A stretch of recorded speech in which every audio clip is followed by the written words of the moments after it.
Hi, I'm Chris with Carnival Cruise X, and this is episode 166 of Yakety-Yak straight from the Yak's mouth. John Heald, Carnival Cruise Line's brand ambassador, posted on his Facebook page where you can ask him questions.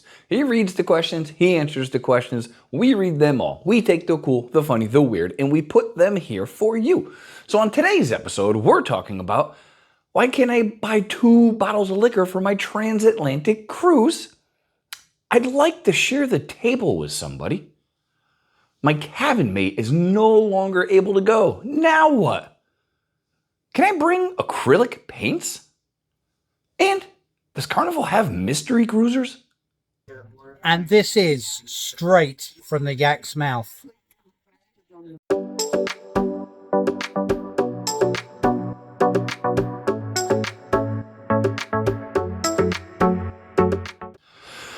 All right, question 1. This cruiser is booked on an upcoming transatlantic cruise. They're trying to order 2 bottles of liquor to their room. There are 2 of them in the cabin, and it's not allowing them to do this.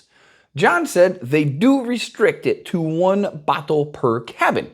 However, when you're on the ship, you can call room service and order a second bottle. Why? Why not just let them book in the 2 bottles ahead of time? It's the same price. I don't get it, but that's the rules. So if you wanted to get 2, you have to get the second one when you get on board. Question 2. This cruiser said it would be awesome if they can put a sign on the table on Lido deck so showing that you are willing to share a table. It can be impossible to find a seat sometimes, and then you'll have a 6-seater with 2 people on it. So they're asking, can Carnival make some sort of a sign to put on the table that says willing to share? So you're not walking around for 4 hours looking at cold food trying to find a seat.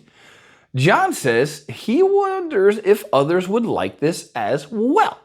So, what are your thoughts about that? I think it's a great idea. As we get older, we're a little bit more sociable. And back in the day, we would, request a 2-seater if we went to the MDR, stuff like that. But honestly, I think even MDR, Lido deck, it would be cool just to have a little sign that says, hey, it's okay to sit with us. What do you think?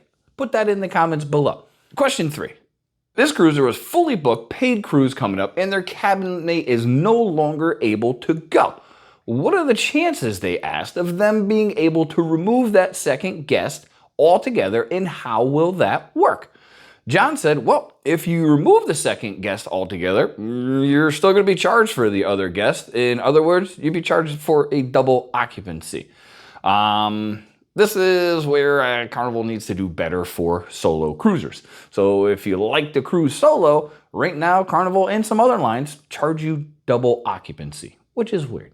Speaking of if you like what you see and you enjoy cruising content, please like and subscribe. We would greatly appreciate it. Question 4. This cruiser has a special group VIP event plan and want to know if they can bring on a set of acrylic paints to be used at said event. John said, yes, you most certainly can, provided you put some sort of covering down on the table or whatever you're painting on so it doesn't get the paint all over the table. Seems pretty easy to me. Last question. This cruiser asked if Carnival currently uses a mystery cruiser, kind of like a mystery shopper. They think it would be an incredible valuable tool at the end of the cruise versus the surveys, and they wanted to know if they can do this for Carnival. John said he has no idea, but it's probably safe to say they probably do, but he will pass this along to his colleagues. How cool of a job is that? Get on a cruise and see what's good, the bad, the ugly, and then let the beards know. I think that would be an amazing job. Anyway, that's been episode 166 of Yakety-Yak straight from the Yak's mouth. Thanks for watching. Please take care.